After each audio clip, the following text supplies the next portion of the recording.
Le vrai parrain du football mondial, c'est pas Florentino Pérez, c'est Nasser Al-Khelaifi. Sans lui, le football mondial ne ressemblerait pas à ce qu'il est aujourd'hui. Et pourtant, je trouve que le grand public le connaît encore très très mal. Pourtant, en 2020, France Football, il le classe première personnalité la plus influente du football mondial. Devant tous les présidents de clubs, devant des entraîneurs, devant des joueurs.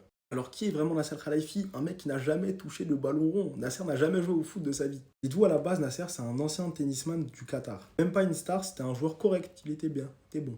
Mais pendant qu'il était joueur, il a réussi à se tisser de relations très très fortes, notamment Tamim Al-Thani, l'actuel émir du Qatar. Et c'est donc en 2011, quand QSI rachète le PSG, que Nasser Al-Khelaifi est poussé vers la présidence de ce club-là. À l'époque, le PSG, c'est un club correct, valorisé à même pas 100 millions de dollars. Inconnu du monde international, 500 000 abonnés environ sur les réseaux sociaux à l'époque. Aujourd'hui, regardez le PSG. Aujourd'hui, le PSG, c'est back-to-back. C'est une valorisation à plus d'1 milliard. Et c'est un club, au-delà même du sportif, qui rayonne mondialement. Et si Al-Khelaifi, c'était que le PSG, ça serait beaucoup trop simple. À côté, c'est aussi le président de QSI, le président de l'association des clubs européens depuis 2021, membre du comité exécutif de l'UEFA, et il dirige Bein Media Group. Donc tous les Bein Sports, c'est Nasser derrière. Et en France, du coup, il dirige aussi Bein Media qui détient les droits français.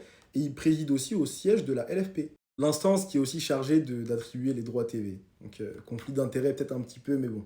Donc oui, Nasser n'a jamais touché un ballon rond, mais c'est un des hommes les plus importants pour le football qu'on a actuellement.